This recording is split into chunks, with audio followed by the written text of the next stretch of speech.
People who were in prison during 9/11s, what was that like? Hey, a question I can answer.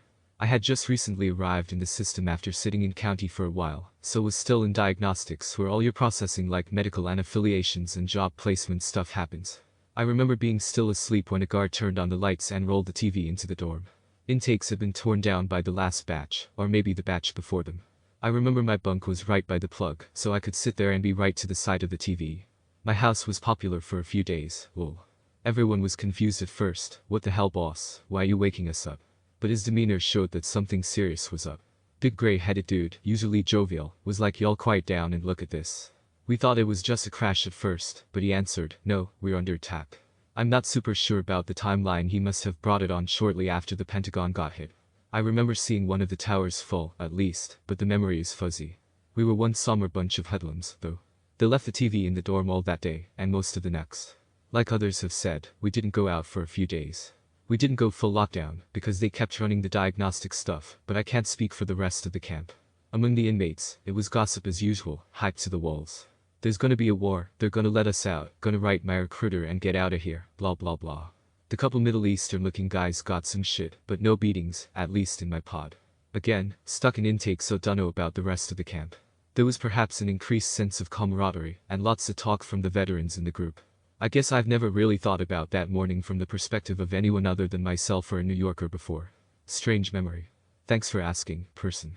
It was shortly after count had cleared and I had just walked outside to the yard before going to my job in the education department. The inmate I worked with asked me if I heard that we were at war and that they had attacked New York. I remember my belly was in a knot thinking, oh shit, we're at war and I'm stuck in here and my family is out there. I grew up in the 80s and remembered that Cold War fear that the Russians were gonna take over the country, so that's what I was thinking when I heard war. I was only a few years into a very long sentence, so I didn't know what to think. When we went into the classroom, we rigged the TV to catch channels over the antenna. We were all glued to the TV, and I'll never forget watching people jump to their deaths. I called my folks and said we loved each other, and my dad reassured me that we weren't going to be taken over by another country. We had like 15 channels on TV in our units, and I remember every single channel had the news on even bet. I was in prison, Australia, in my cell, at night, watching Lock, Stock and Two Smoking Barrels, the series, on the ABC, Australian Broadcasting Commission. At approx 830-845 p.m. the series ceased and live feed went up of the towers, etc. Check out the other channels, all the same. People were calling out from their cells to tell people about it. My first thoughts, we were at war and here I am stuck behind four walls. I was in a max prison in Texas at the time. I was in the infirmary talking to the PA when a nurse came in and told the doctor that a plane had just crashed into the WTC. A little bit later she came in again crying, telling the PA that another plane had just crashed into the second tower. All three of us came out of the room into the lobby where someone had rolled a TV in. We all watched the news broadcast, the people crying, footage of the planes crashing, everything. In prison, prisoners segregate themselves according to race and then by city. Then there's more segregation between prisoners and guards, nurses, etc. But at that brief moment, we were all standing there watching the TV and all those lines of separation were gone. When those towers were attacked, we were all attacked. We were all feeling sadness, worry, anger. I remember walking back to my building and everyone was quiet. Guards weren't giving us a hard time, inmates were more quiet than usual, just a dark cloud over the prison. I was in prison in Missouri at the time, minimum security camp, Tipton. Even though there wasn't much of a security risk inmate-wise, when the planes hit it was about 30 minutes later, everyone was told to report back to our buildings. Temporary lockdown was in place, and the closest military base had fighter jets on patrol almost immediately.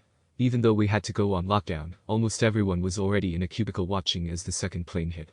Holy fuck was about the most common expletive, as was that fucking real? Religious groups were the main concern, as there was a strong Nation of Islam and Muslim population. Luckily I was part of a multi-faith group, being with my main Wiccan group mainly, that spoke and shared beliefs, experiences, and sat in on each other's respective faith meetings and ceremonies. It was a very unique and interesting in-between sort of group, and time for about a month after 9/11 happened. I like to think the openness our eclectic mix of faiths possessed helped bridge the gap between opposite groups and their response to such an extreme point in our history. I was in prison from October 2000 to June 15, 2002. On June 3, 2001 I took my Shahada, became a Muslim. As a white inmate this was pretty difficult. I was the only white Muslim in the prison I was in. so there was some extra heat on me for that. But it had subsided September 11, 2001. I was awoken by another inmate turned on the TV and watched the second plane hit live while the first was smoking. We, the Muslim community, were all approached by the staff and were all offered protective custody status once they figured out it was a terrorist attack and Osama bin Laden was one of the masterminds. It was a very trying time. We would make salah, pray, on the yard in the evening together. It was a scary time. We had a few meetings with outside ministers and imams where we all tried to come together and understand things. During 9/11s, I was incarcerated at the Correctional Industrial Facility in Pendleton, Indiana, serving a 30-year sentence for murder. I was working in the chapel as a clerk, just outside of the chaplain's office. In his office was a TV, and when the first plane struck the WTC and the news flash interrupted the current program, I was in shock that such a horrific accident could happen. When the second plane struck, I knew in that instant that it was not an accident, but a deliberate act of war against the United States. At that moment, the guards and administration also recognized that a serious national event was occurring. All work details were immediately cancelled, and all of us inmates were escorted back to our cells. The entire prison was eerily quiet because everyone was either in shock or realized that the United States had just suffered an act of war.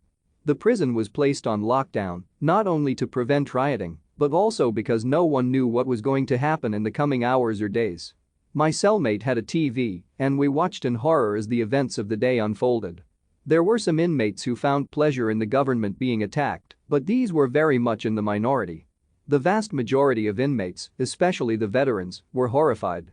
There were many times when I was in prison that I felt helpless and incapacitated.